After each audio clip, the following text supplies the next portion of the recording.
Hey, Holly here. Before we dive into this week's episode, I wanted to share some information with you about some workshops that we're running. Here at H2R Product Science, we love to teach workshops, both public workshops, private workshops at companies, and even an online workshop for people who can't come to see us in person. If you're interested in learning how to identify the right products and features to build and how to develop the support to do so with the product science method, come and join us. You can learn more at h2rproductscience.com/workshops.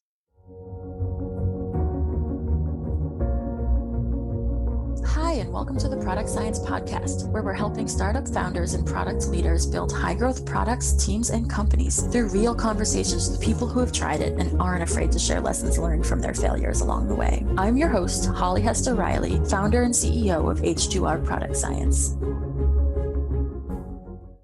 This week on the Product Science Podcast, I'm excited to share a conversation with Navya Rehani Gupta. Navya is the Chief Product Officer at Peak.com, responsible for scaling the industry-leading Peak Pro platform, known as Shopify for the experiences economy, with $2 billion plus in bookings. Peak.com helps consumers book fun activities such as boat rentals and cooking classes, and provides experience operators with powerful software tools to grow their business. Prior to Peak, Navya built new business lines at StyleSeat, the world's largest marketplace for beauty services that has fueled billions of dollars in beauty services. She has also managed large-scale products at Uber, Disney, and Goldman Sachs. Navya holds an electronics engineering degree from the University of Sheffield in the UK, and a master's in computer science from Stanford, and an MBA from NYU Stern.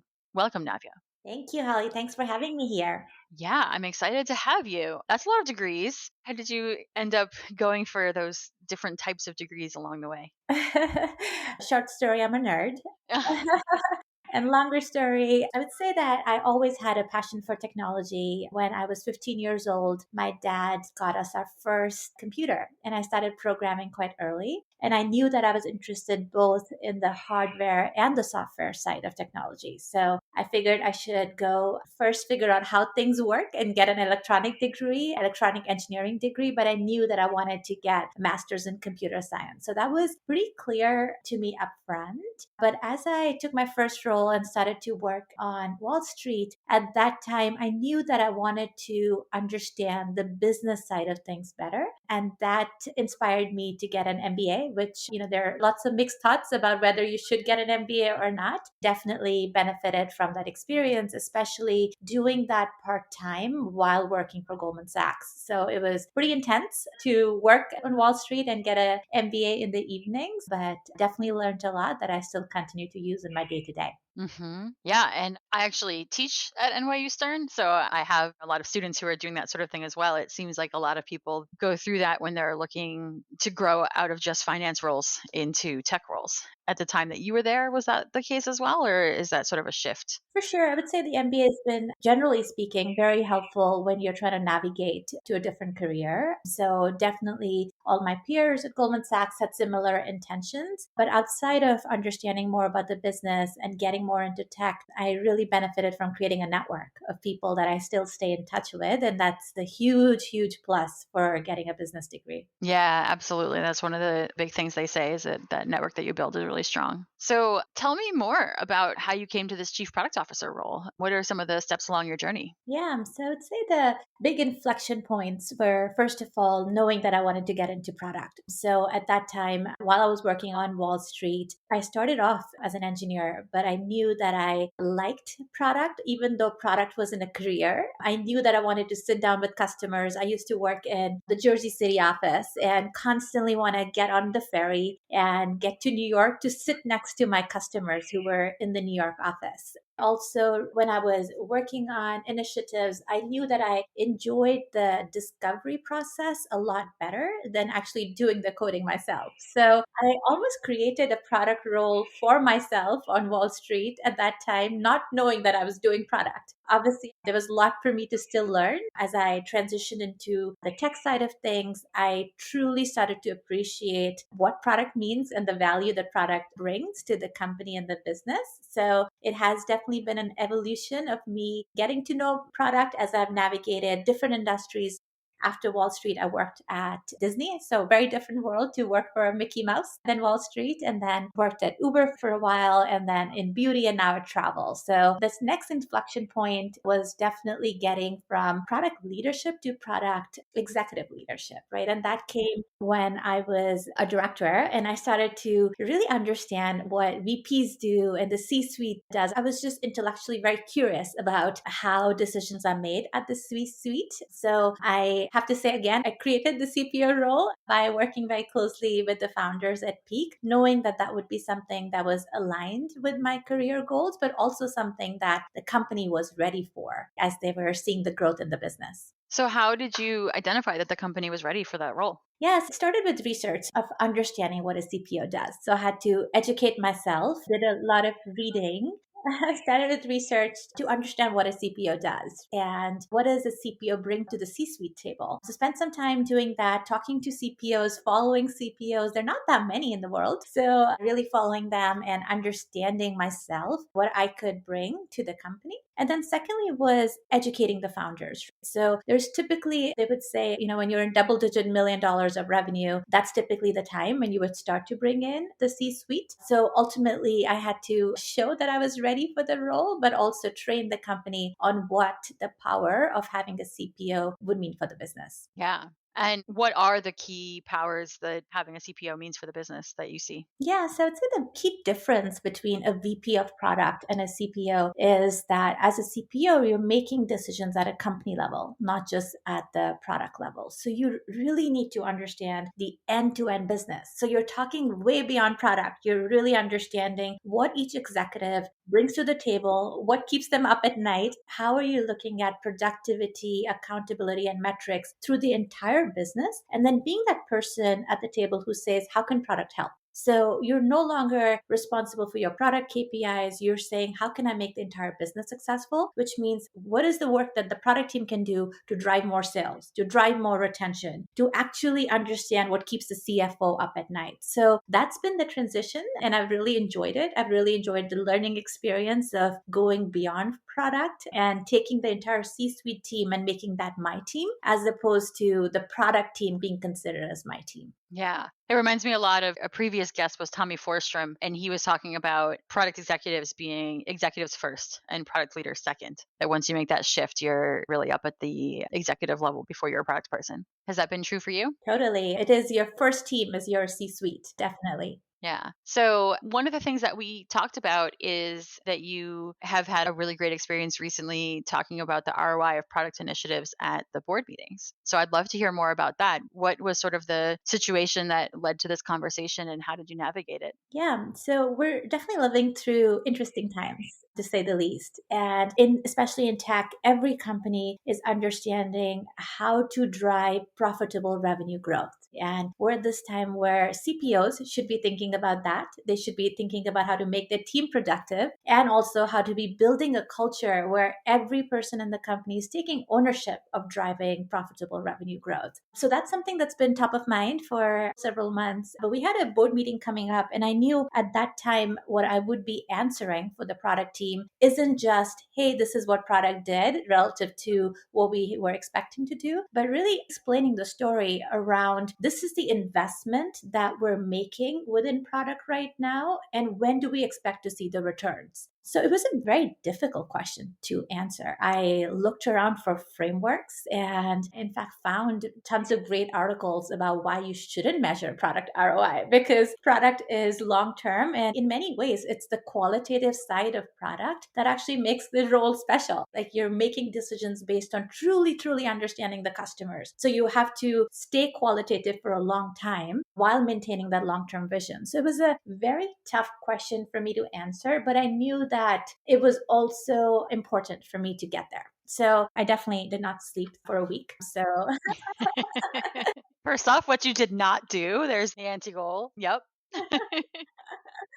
definitely lost a lot of brain cells, but I would love to share so that other CPOs who are listening to this, other founders who are listening to this podcast can benefit from the experience. So I took a step back and I said, hey, there is tons of great stuff. I have full confidence that whatever we're working on is going to maximize the impact for the company. I know that. But how do I make it so that I'm talking the language of the board and talking the language of our CFO, our CEO, everybody who's been used to seeing ROI as it comes to other functions? It's very easy in sales or in marketing to be able to see a funnel and understand what an ROI is. But product has always been different. So the first thing I did was I said, hey, this has not been done in product before. So what can I learn from other functions? So I sat down, understood our financial model, understood all the KPIs that we're presenting for in the different parts of the org. The key takeaway there was every function actually has short-term and long-term investments. So the board is used to seeing the long-term investments play out.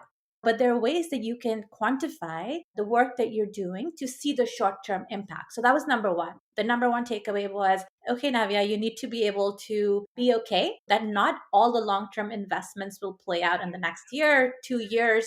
Write disclaimers, explain to the board that some of these investments are just must have for the business. So that was takeaway number one. The second thing I did was I started to create categories of work. So the three categories that I landed with, I wanted to make the categories so that they fully capture the work that we're doing, but also were understandable to the board. So the categories that I created were around scalability. The second one was retention and LTV. And then the third one was around expansion. So I'll talk about all three of those. Scalability is everything that the business needs to do to scale efficiently. And the KPI that I created there was around OPEX savings. So again, not everything that you do to scale efficiently will lead to OPEX savings in year one, year two. An example there would be anything that the product team does to reduce risk in the business is not captured there, but that's okay. It goes back to my takeaway number one, which is not everything will be quantifiable. So created that category and labeled that around OPEX savings, and then forced myself to put numbers around OPEX savings for everything that we're working on around scalability. The second one was around retention and LTV. As product people, we want to make our customers happy and build a delightful experience. But then again, I forced myself to put a number. So I created assumptions around the work that we're doing today that helps to minimize bad experiences, minimize churn. What is the dollar number that I could create for that? The second category on LTV is everything that the product team is doing to drive value for our customers. And I forced myself to come up with assumptions and put that in the model. That was around retention and LTV. And then the third one is expansion. So everything that the product team does to get to newer verticals helps drive the sales productivity. How do we quantify that? So again, I came up with assumptions with everything that the product team is doing that is making our sales team more productive and what that impact would be as it comes to the sales goals that the board was seeing for year one and year two. So it was all assumption based, but it was fact checked with the numbers that the board would be seeing in other parts of the presentation. So that's really the entire process, which is again, understanding short-term versus long-term, being okay that the long-term investments can't be quantified. And then secondly, taking all the work that we're doing and then breaking it into categories, but creating assumptions so that I could put an investment number, but also a return number. And the return number could either come in OPEX savings, it could come in revenue retention or in revenue growth.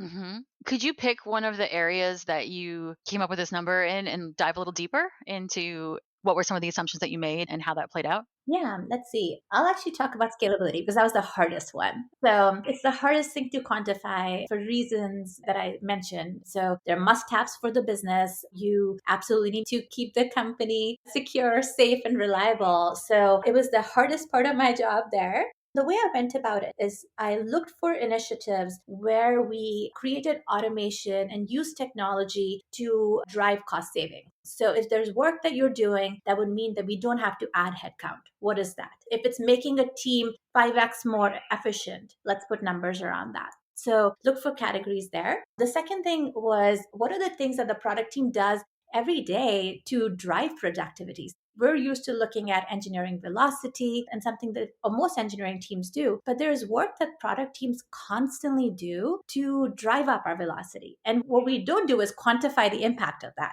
So an example would be our team launched our first design systems. which means that engineer doesn't need to create a button or a piece of code to build a button or a drop down every time they're adding a new page to the product. So that can be quantified by saying, okay, so we put in this investment. Obviously, it took us longer to ship out the particular product, but the next time around we do this, what is the savings that we're going to get? So we agreed, and we had done a few of these iterations. We knew that the first time was harder, but then the second time and the third time, we actually saw 30% more productivity in the engineering team because of that investment. So that's the number that I used to say, hey, we know that the work that we're doing is to help us scale efficiently, which means we're going to make our engineering team more productive, which means we need to hire 30% fewer engineers next year. So it definitely took a while to make that connection, to understand what you just simply do because it's right for the business can be translated to a number, but the message was received very well.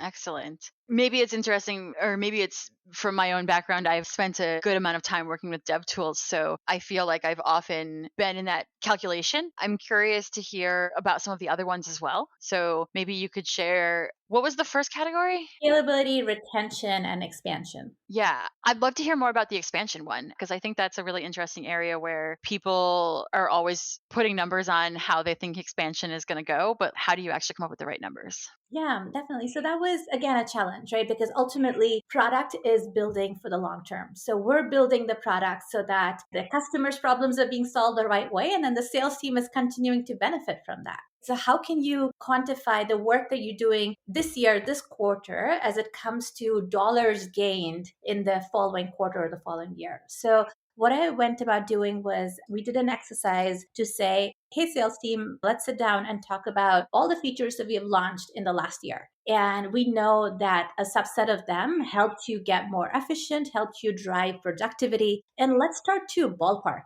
and say, how many extra deals did each salesperson close specifically because of this new functionality? So we went back and looked at our data, came up with numbers. Obviously, we had to scrape a number of calls to gut check how often the features were coming up on the conversations, but then use those assumptions to say, hey, we know that we launched 10 features and that led to increased productivity by 20%.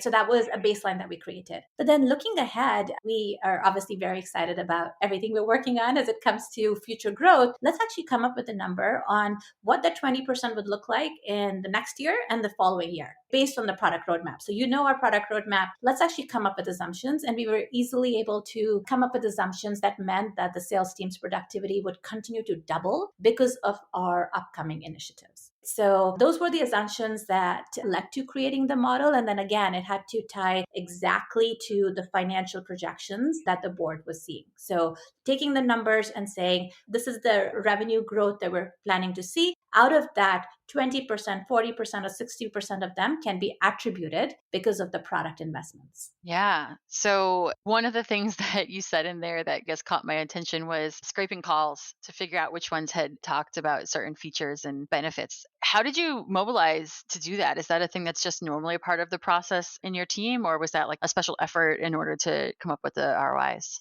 Yeah, I would say that it wasn't. And it took us this exercise to get there. And since then, now we have actually made it a regular practice. So we use Gong for all our sales calls. And Gong has superb capabilities that we weren't actually using in advance, where you could search by keywords and then set trackers to understand how often things are coming up. So definitely something that we hadn't been using before this exercise. But now, having been through this exercise, what we are doing is setting mutual goals for the entire company, for product and for sales, to say, hey, this is the new shiny thing we're working on. Let's actually understand how often it's going to be coming up, and also tying it out with sales enablement and training. So if we are investing in training the sales team on an underutilized capability, we should see those numbers going up. So as a product person, it was like hitting a gold mine when you find that you have data that you haven't been using, but it was definitely that kind of moment. But now we've been very excited to use that. Yeah, I'm so excited to hear that because I love when teams add new ongoing practices when it's like, okay, and now we're also going to be gathering this and seeing this and incorporating this into what we're doing.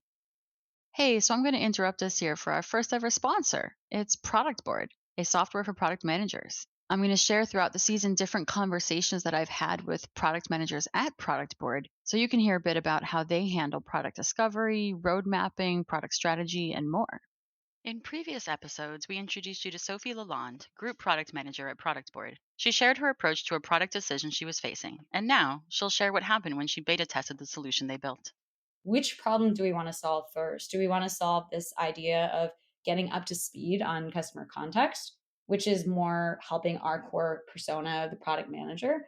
Or do we want to focus on closing the feedback loop? And that has to do a little bit more with helping our ancillary personas that we want to support, like customer success or account management, that want to know what's being done about their customer feedback.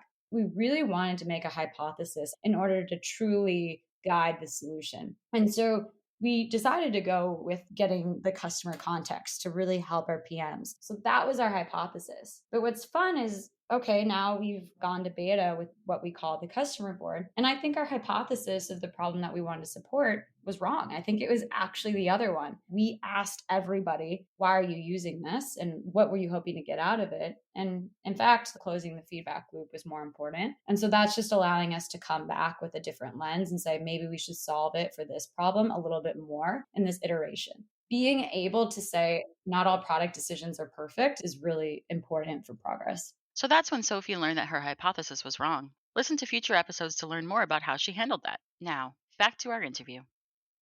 So, are there other aspects of developing the ROI or how you presented that at the board meeting, like maybe some aspects around storytelling or things like that that you'd like to share? Yeah, as I mentioned, the big thing around here was creating a story myself before I could go and talk to anybody about it. I started by creating those right buckets, but then through the board presentation, it wasn't just, at the time where I talk about ROI, my entire executive summary, my entire look backs were all using consistently the three categories, so that the board is used to seeing the three categories as it comes to doing the recap of the year, but also our upcoming roadmap. So that was number one, which is figure out your categories and create a consistent story. And then secondly, it was the presentation around the model. So I created a very simple view that just puts numbers, because that's what the board members are typically used to seeing. The reaction that I got was, whoa, we've never seen anybody put numbers on product. It was very simple as, this is the investment and this is the return that we're going to get in 2023. And this is the return you're going to get in 2024. And a disclaimer on everything that's not being quantified. But then definitely got everybody's attention there. But I had a very simple one slide view that went into documenting all the assumptions that went behind those numbers. And there was tremendous amount of interest to understand how those numbers were created and what those assumptions meant. And it was really a collaboration exercise. So the feedback that I got from one of our board members later was that they loved that I wasn't pitching this ROI model, because I started the conversation by saying, hey, nobody's done this. So I took a stab. If you have other examples of other companies that have done this, please actually stop me, tell me, I want to improve it so that it actually makes sense and we all agree on it.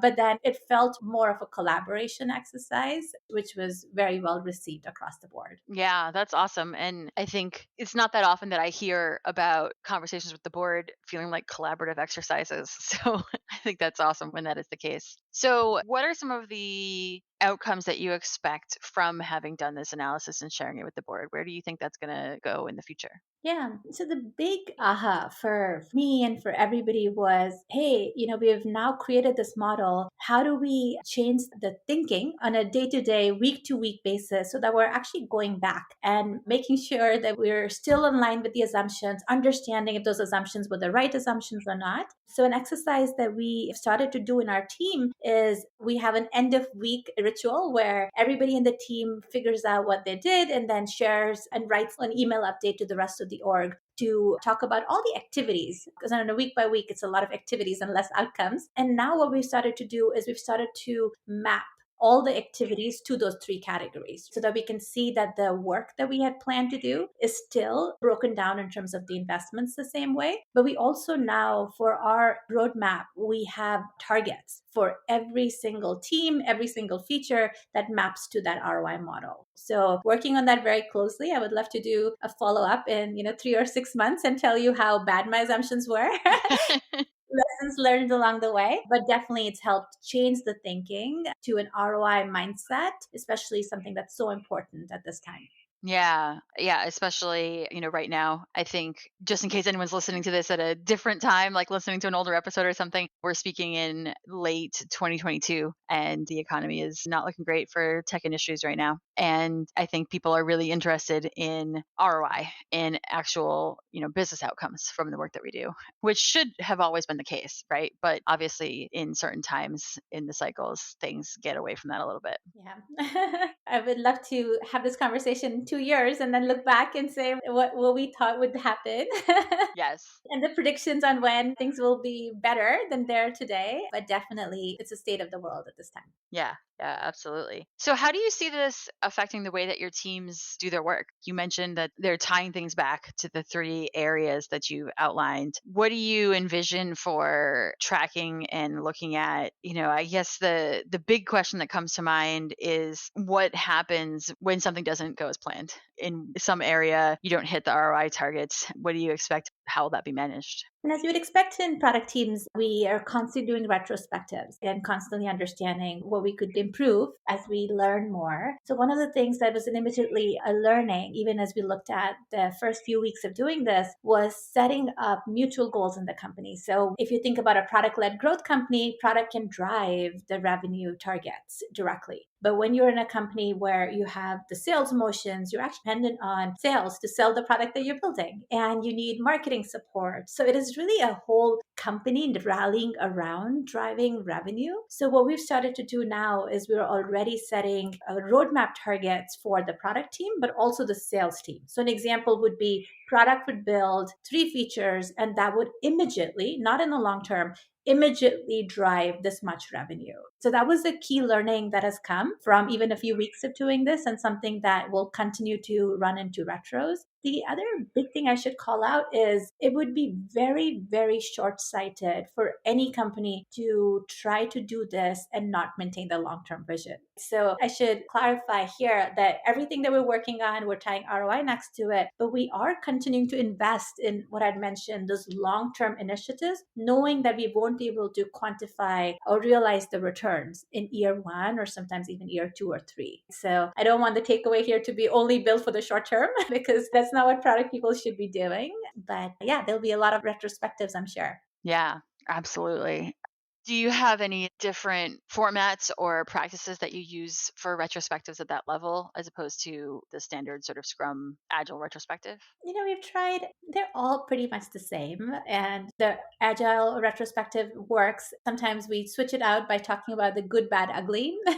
And just say, hey, what was good, what was bad, what was ugly. We've also tried a new one because people sometimes don't want to call things ugly. We would call like rose, bud, and a thorn. Yes, I do that with my children. Did you get that from the Obamas? It was from a new leader that came to the team. So I don't know the origin of that, but it's definitely more well received than good, bad, ugly. But it does go back to the agile retrospectives. It's really about understanding what's working and what we should start doing, what we should continue, and what we should stop. So pretty much the same format. Yeah, we started doing that in my family after I read about it I think in Michelle Obama's book, Becoming, or maybe in listening to her talk somewhere. But it was a practice that I guess the Obamas did at their dining table with their kids. So I'm like, oh, yeah, Rosebud and Thorn. That's like a family thing to me.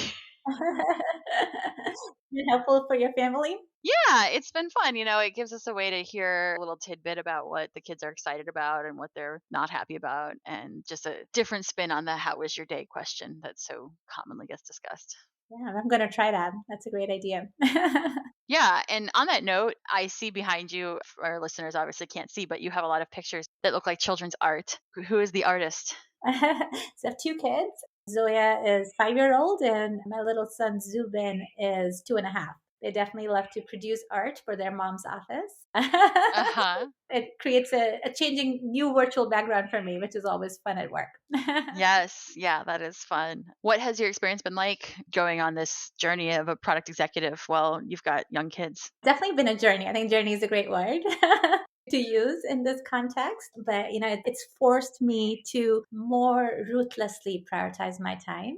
So definitely a positive. But I also realized that I've come a long way since I started this journey in 5 years. So just like product, understanding what your challenges are, seeing around what's working for other people, but then determining what works best for you. So creating your own vision and your own roadmap has been the story through all of this. But can't say enough about how the product thinking has helped me become a better mom, and many times I say that product management is a way of life. It's not a career, but there are many things in your day that you can now bring to your personal life. So an example would be I run planning exercises with my daughter to help prioritize what we're going to do on the weekend. So we'll take post-it notes and we will create a chart and say, hey, what do we want to do on a Saturday morning, Saturday afternoon? And it forces her to think about trade-offs and prioritization.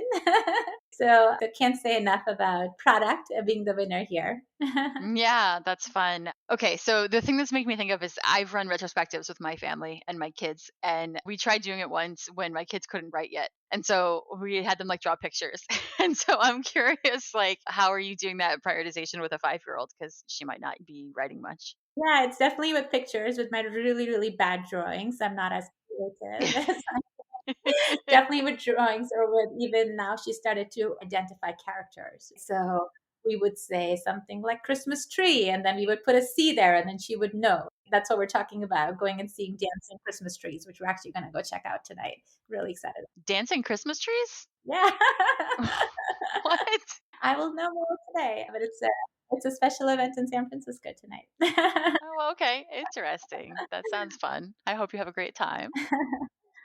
So, what are some other lessons that you think our listeners would be interested in? In particular, I'm interested in, anybody who's looking to make the transition into chief product officer position. What are some of the lessons that have helped you along that journey? The key one would be around curiosity around every person in the company, understanding how performance is measured for a support rep, how performance is measured for somebody in marketing, and having that curiosity around what could make their jobs easier.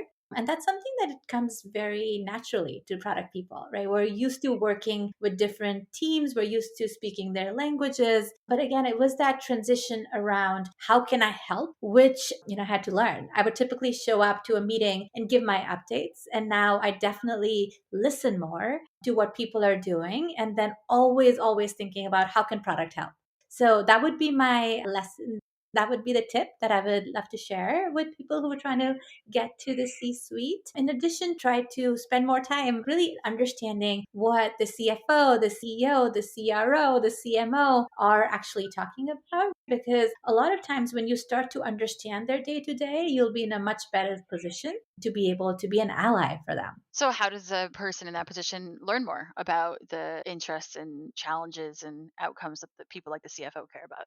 Yeah, I mean, every company is different with different rituals. So at our company, we definitely do monthly reviews with the entire company where each function will talk about their goals, their KPIs, their highlights and lowlights. So if you have avenues to get into either through a company meeting, but even shadowing the meetings of other teams. So product in many ways, because of their cross-functional nature, is pretty much welcomed by the rest of the company. So if you're able to go into the monthly sales meeting and just listen to understand what are we talking about, what is the CRO actually trying to get across to the entire team? What is the CMO trying to do? So more shadowing, more active listening would be the way to go here. Yeah, it's a lot about listening and actually paying attention, right? Yeah, I actually read this book recently, which was about Listen Like It Matters. And that's been a game changer for me. Oh, cool. Tell me more about the book. What does it cover? Yeah, so this one actually helped me become a better listener, both on a professional level and at a personal level with my kids as well. And it goes through talking about active listening versus passive listening and things that we could do, even reminders that you can set for yourself. Every time that you're trying to listen, just so that you can make a point, like stop yourself. Stop yourself and then think about what else is the person trying to say. So it's about more about the discipline around learning to listen more actively as opposed to passively to see how you can interrupt and make your point. Yeah, I think it's a much more modern book, but reminds me of one of my favorite books, which is How to Win Friends and Influence People, which I think the general message is actually care. which I think is so valuable. And sometimes in the business world, we don't always feel like that's what we're hearing from people around us. Yeah, it's actually listen like you mean it. Sorry, I got the name slightly wrong. Okay, got it. Listen like you mean it. Awesome. Well, I'm also curious to hear a little more about just like what stage is the company you're at, because we'd like to tell stories for our listeners about different stages of growth and things like that. So, how big is the product team? Can you give us some sense of size? Yeah, so we're a Series C company. We've raised over $100 million. The last round was from Goldman Sachs and West Cap. And we have about 100 people in total in product and engineering. And my org is about 25. Mm-hmm. Awesome. And how long have you been in the CPO role there? Been at the company 6 years now. Time flies. And as a CPO for the last 2 years. Mm-hmm. Awesome. And so, how big was the company when you joined? The company was about 50 people when I started, and now it's north of 300. Mm-hmm. Awesome. So, you've seen a good chunk of the growth journey. Yeah, it's been really fun to see the product side of things in addition to the business. So the product has evolved in these years from a product that was used by small businesses like Walking Tour in San Francisco. And now we're seeing not only mid market, but enterprise level success. So top museums would be using our product on a day to day basis to run and grow their business. Oh, very cool. And how have you been involved in or leading setting the product vision for the future? That's a podcast on its own. Yeah. I would say that I actually gave a talk around zooming out and zooming in and how product leaders can stay adaptable as they're thinking about 2 years ahead, but also at a sprint level, because ultimately you're being asked to talk about where things are at today, but also have a long term vision. So the way I've been able to do that is I've been very, very disciplined around where I spend my time. So I carve out time for strategic thinking. And I know that if I don't do that, I would be sucked into the day to day. So I carve about 30% of my time around strategic thinking. Another 30% is around driving alignment in the company, seeing how I can unblock my team. And then the remaining is around mentoring, people management, and hiring. So I would say that 30%. And again, I can't be like, oh, okay, now is my strategic thinking time. What do I want to think about? I do upfront planning, similar to a roadmap planning process. So I set goals and strategic initiatives that I take on every quarter. And those are things that I drive independently to drive impact throughout the company. Mm-hmm. Got it. And how do your team members contribute to those efforts? Yeah, so I'm pretty transparent about my priorities. So I would spread the word in my team and talk about, like, hey, these are the side projects that I'm taking on. So please loop me in. Please send me your ideas. And then I continue to do 30, 60, 90 check in. So, which is when I'm about 30% done, I would share with my team my early thinking. And then again at 60 and again at 90. So it gives regular checkpoints for people to be able to contribute to the direction that I'm working on. Mm-hmm. Oh, very cool. And what are some of your goals for the future? Personal, professional, both.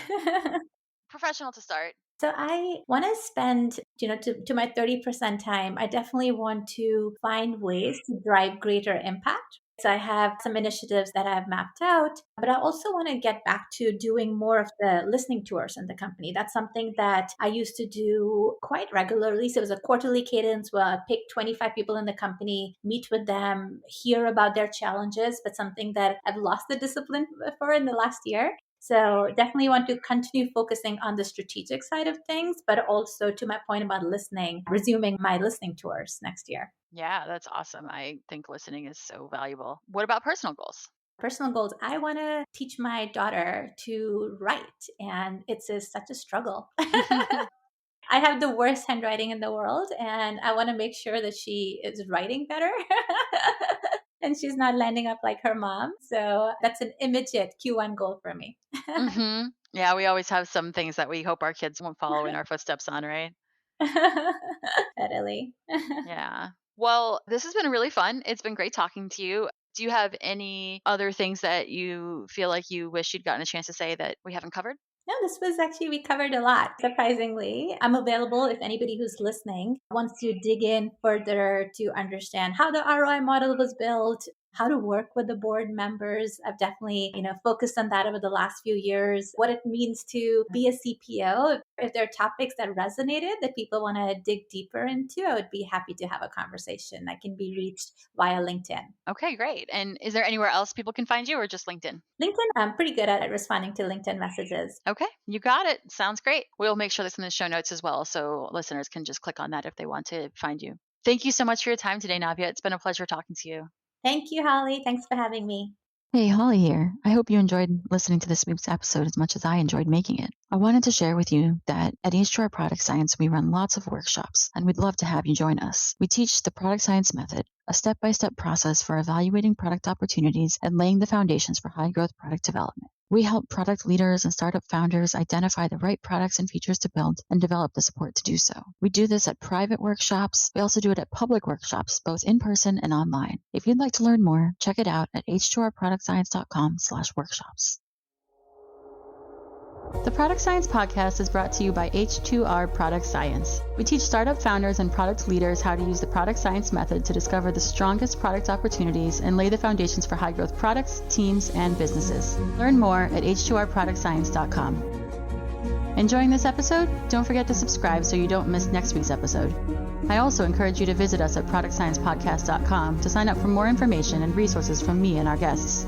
If you like the show, a rating and review would be greatly appreciated. Thank you.